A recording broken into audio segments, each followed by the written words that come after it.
Que vos vou contar de Nuska Chousa, que todos os xoves pola tarde está por aquí abrindo consulta cos ointes que teñen especial interese ou curiosidade sobre o mundo das flores, das plantas, da terra, dos cultivos.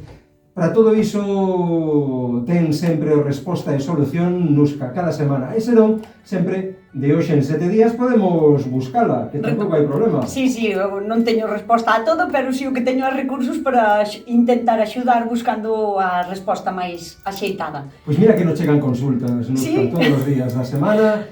Hai consultas para ti, por lo tanto, imos rapidiños para aproveitar o máximo tempo. Vale. Claro, non sei se lembrarse a un número porque temos aí moitas consultas pendentes, pero como penso que a semana pasada non o dixemos, lembramos que tedes o WhatsApp 627 751 962. Perfecto. Comezamos, pois, dignos por aquí, Carmen de Vigo, sí. Comprei un paramelón. Onde o planto? Afectalle o frío? Quere moita luz? Tarda moito en dar froito? Graciñas. Pois comprou un peramelón ou un pepino dulce. A verdade é que estou criando tendencia ca planta porque é algo que non era moi conocido. Introducíchela ti en Galicia, podríamos dicir. Eu atrevo-me a dicir que sí, porque hasta me chaman, falanme de viveiros, dicíndome menuda estás armando ca peramelón. Sí, porque non dan feito a facer as pujas para vender. Bueno, é un froito que vai a dar, se non fai heladas, en Vigo non vai a ter este problema, vai a dar fruta todo o ano. O que pasa que cando madura con moitas horas de sol, porque é tipo solanácea, vai a ter unha froita moi dulce e con sabor a melón. Nunca tan dulce como un melón super dulce, pero unha fruta moi rica e moi chea de agua. Sí que lle afectan os fríos, pero non a chega a matar. Incluso aguanta un pouquiño as heladas e así. En canto lle veña a primavera vai a empezar a volver a brotar follas novas, fruto, flores, e vai a ir genial.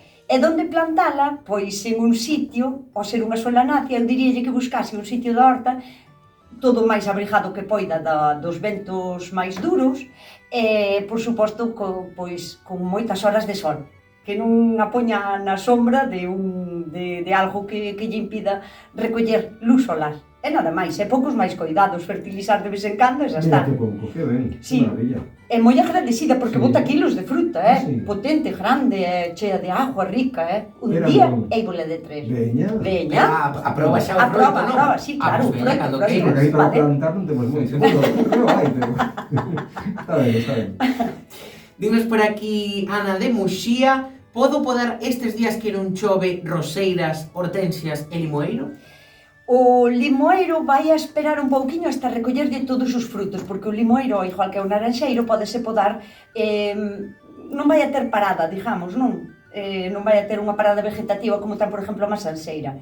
Entón que espere un pouquiño a recollerlle os frutos e antes de que empece a vir o calor, que empece cas pujas, non, se cas flores, que lle día unha poda. Que tamén se lle pode dar unha tamén no verán. Cando xa está cos froitos e tal, podemos lle dar un pouquiño de limpeza ao limoeiro. As hortensias as tiría que ter podadas, porque xa están todas botando as pujas novas e tal. Pero bueno, de todos os xeitos que dependendo do grande que sexa a súa hortensia, pois que conte 4 ou 5 codos que van a ser as follas e que corte esa altura. E pode facer pujas. E os rosales eu tamén diría que só os tiría que ter podados, que vai agora xa un pouquiño tarde. Claro, esta mensaxe igual é iso tamén é verdade. Bueno, pois entón ela sabía ben o que me estaba preguntando e só non quería ao mellor confirmalo ou saber a miña opinión, pero si vai po limoeiro non está mal, pero po outro só teria que ter feito, pero que non vai mal, quero dicir, ou que non podes facelo en pleno verán, cando estás a sacas flores e todo, pero vai dentro aínda do plazo. Estupendo. Por aquí dignos, teño unha ruda que me colleu como unha tea de araña, ten un verme verde e un buraco nunha rama. Estáme a morrer. Que lle podo facer? Sí, posiblemente non sexa polo bicho verde. A ver, sin foto é casi imposible saber. Un bicho verde, os bichos verdes, é como dicir, non conoces de onde eres ti? Ti de onde eres, de verdade? É unha pregunta, sí. Ai, non sei se podo dicir, pero amplía, de Coruña, de Madrid. Pero eu, sí.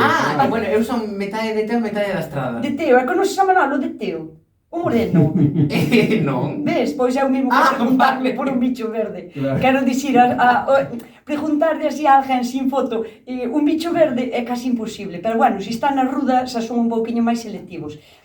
Unha tela de araña, non a fai un gusano. Entón ten que ter un ácaro. O ácaro pode o tratar con xabón potásico ou con un pouquiño de aceite de nin.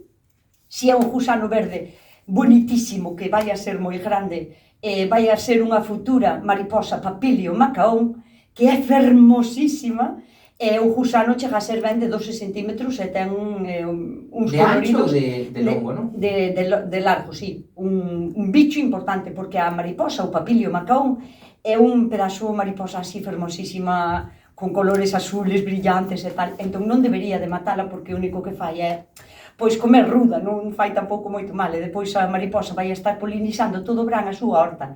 De feito, eu plantín ruda solamente para que se dignaran en vir a criar a miña horta os Papilio macaón. Non todos son pestes, sabes? Veña, siguiente, vamos. Vale, veña. Vamos allá. Cal é a mellor época para trasplantar o érbedo no morrazo? Para que non saiba, o érbedo é o que en castelán se coñece como madroño. Xa me estaba quedando ca boca aberta. Sí, xa, pues, xa estaba pensando, bueno, o trasplante deste... Mira, é un árbol que pode ter ao mesmo tempo flor e fruto, todo o ano. O sea, que non é que tire a flor e despois pode ter os frutos do ano pasado e estar florecendo. Co cal non ten tampouco unha parada vegetativa, pero eu recomendaríalle que agora mismo, cando se acabaron os fríos intensos para que non sufra de frío e antes de que veñan os calores tamén moi altos, para que non sufran nin de calor nin de frío, penso que o preguntou na mellor época, porque para min sería a mellor época para facer un trasplante de calquera árbol, masanceiro, pereira, limoeiro ou madroño, pero en especial o madroño porque como non ten parada, nin vegetativa nin fructífera, pois antes de que veña o calor, de que se acaba o frío, o sea, o período ideal agora a finales de febreiro. Mari de Xuño dinos, teño un castiñeiro que ten moitos anos e saíronlle uns bultos raros nas gallas e no tronco. A ver se me podes dicir que é como curalo. Mando fotiños. Vese algo nas fotos? Vese perfectamente. O que pasa é que eu penso que son dous problemas diferentes. Paréceme a min, o do tronco é un hongo. E chamase antracnosis.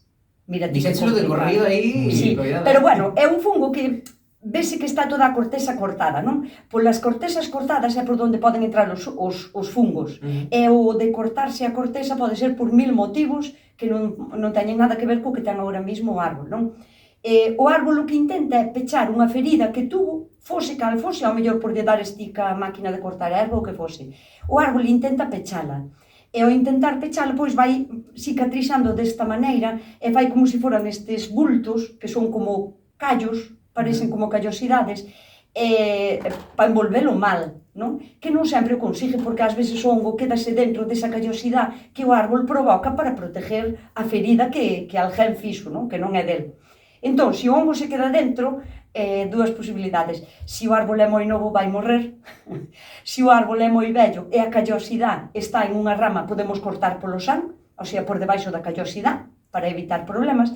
Pero eu penso que tal como está a foto, que me parece que está na parte de abaixo, que tampouco se ve moi claro, do árbol. Co cal, se é un árbol vello, pode chegar a sobrevivir, fose cal fose a ferida que lle provocou haber feito este tipo de callosidades.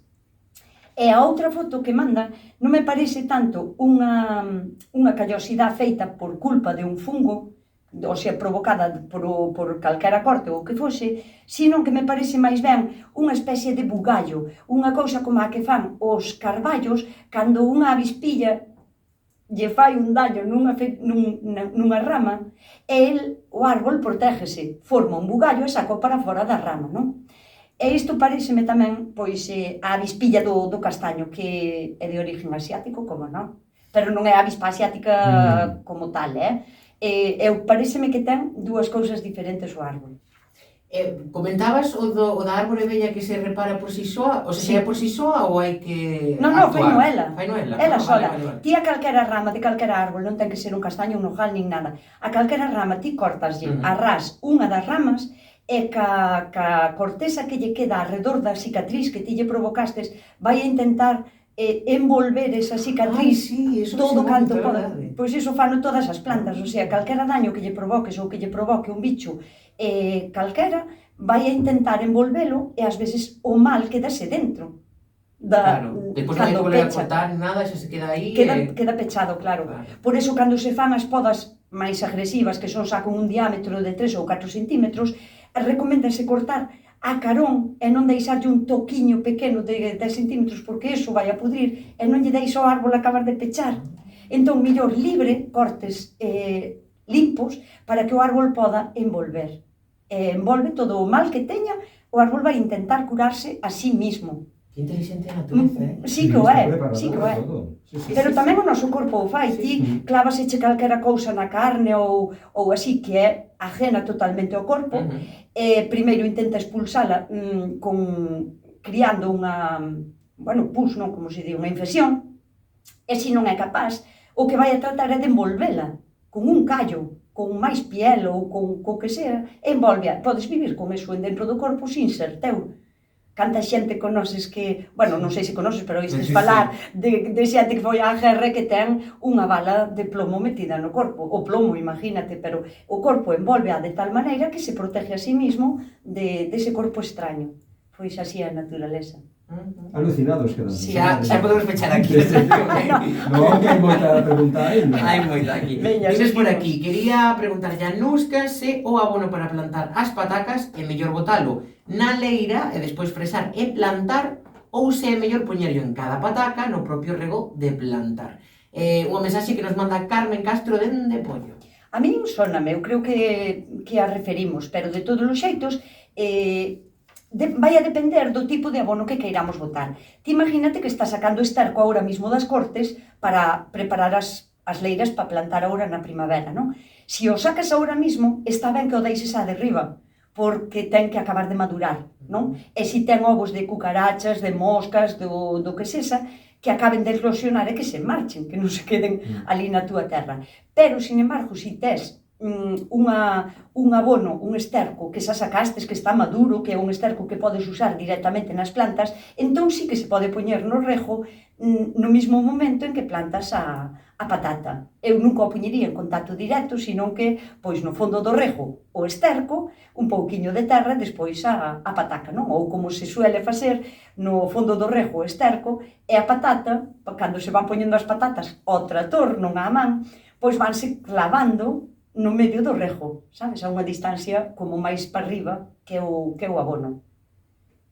Quedas apampado, Este rapaz queda... Non. A ver, dinos por aquí, pódense botar algas mariñas na composteira ou mellor maceralas en auga e diluir para regar? Gracias por responder sempre.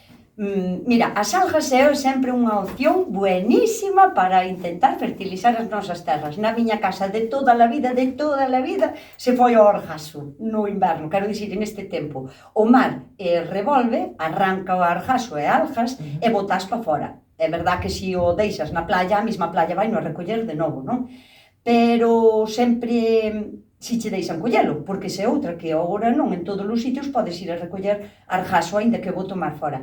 Pero botalo directamente ao mellor non é moi boa opción, non porque teña moito sal nin nada, sino polo mismo motivo que o batume que sacas da corte das vacas. Ten que madurar. Mellor é sempre que estea madurado, que estea fermentado, non? Que se transforme en outra cousa. Co cal, para min, é unha buenísima opción botala na composteira.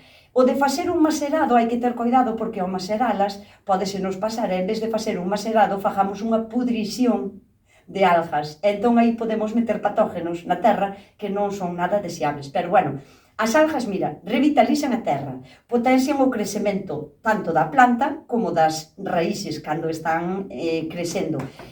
Mellora a estrutura do chan e aparte atrae bacterias beneficiosas que van a axudar que todo funcione ben no ecosistema terrestre, sabes? Co cal, as algas sempre son unha boa opción para alimentar a nosa terra de cultivo, sempre. Estupendo. Por aquí unha persoa quere preguntarche sobre as lufas. Quere saber se xa se poden sementar, cantas plantas fan falla para ter estropallos todo o ano. Ai, madre mía, preguntarme cantas van falta, pois é como se me preguntara cantos masanseiros necesito para ter masáns. Oxe, estás moi sabes que pasa? metafórica, Porque aquí non sei como responder. Cantos son na casa? Claro, porque cantos estropajos dos outros utiliza, por exemplo, non? Porque a lufa vai a durar como o triple que un estropajo dos normales que vai a comprar para dos verdes, por exemplo, verdes deses. O triple, pero como mínimo, En canto ao tempo de plantar, é unha curcubitácea, o sea, da mesma familia que as calabazas, que as sandías, que os melóns, que os pepinos, calabasíns. Entón, se é desa familia, vai a depender, cando ela plante normalmente pepinos e calabasíns na súa horta, vai a poder tamén plantar a lufa, pero non antes por culpa do frío, porque as curcubitáceas sufren moito co frío e quedanse pequeniñas, ou sea, poden quedar como esquifas raquíticas e non ser capaces de medrar. Tarda moi pouquiño en salir da semente á planta, tardará pois 15 ou 20 días, así que ela que calcule, pois cando suele plantar os calabasíns? En maio, pois a mediados de abril a tempo de sobra sementa. Si o que fai é plantar en abril, pois agora a primeiros de marzo ou a mediados de marzo xa pode sementala, porque tarda moi pouquiño en ser plantiña para poder levála para o exterior. E por aquí dinos, Elizabeth, dinos que se os caquis mazados se pode meter na lombricomposteira, estamos, isto xa é outro nivel, Ostras. Ou se oi que puxen aquí eu, astrinxencia lles pode sentar mal. Sin metáforas, vai, Vale. Os caquis normalmente teñen astrinxencia, pero non pasa nada porque as lombrices non lle vai a facer mal. Eu, de feito, boto caquis na miña vermicomposteira a menudo cando os teño no verán e me caen ao chan e non lle fan ascos ningún. O que non pode ser encher toda a vermicomposteira de caquis, pero polo mismo motivo que non podes enchela pois toda de cítricos, por exemplo, ou tal. Canta máis variada sea a comida que toman as lombrices, moito mellor será ese humus de lombriz que queremos coller para a nosa horta. Entón, sí, non lle fai mal a astringencia, podeno tomar perfectamente. Quedanos minuto e medio, darános tempo, sí, vamos probar. Dinos que moitas grazas polo programa, que tanto nos aporta. Mercedes, que quería preguntarche, Nusca, se o ourego hai que plantalo todos os anos, xa que está moi enraizado, é difícil abonalo. Sí. Querida Mercedes, ten razón, porque o ourego fai como se fora unha especie de manta no chan e non eres capaz a ir adentro. Non hai que plantalo máis que unha vez na vida, porque de feito hai no de xeito natural no monte. A lo menos de onde eu son podes ir a buscar ourego e outras plantas ao monte. Pero con plantalo unha vez chega. No inverno vai como a desaparecer, pero depois en canto empece a vir o caloriño vai a volver a florecer. E a maneira de fertilizar unha planta tipo como o ourego, que vai a facer como unha rede, unha maraña de raíces, sería collendo compos ou humus de lombriz, metelo en agua, sabes, un puñadiño de humus, en un caldeiriño con agua, remeses, e con esa agua rejas e máis abonas ao mesmo tempo. O sea, que faz un 2 en 1. Que maravilla, estupendo. Vistes como nos dá o tempo? Sí, ainda nos sobraron segundos, os precisos para dicirche moitas grazas, Nusca. Ai non, moitas gracias sempre a vos por abrirme a porta. Un biquiño. O número de WhatsApp para que aqueles que quieran facer unha consulta poden facela, Iago. 627-751-962. Repetimos unha vez máis. 627-751-962. Grazas, Nusca. Gracias. Son as 5.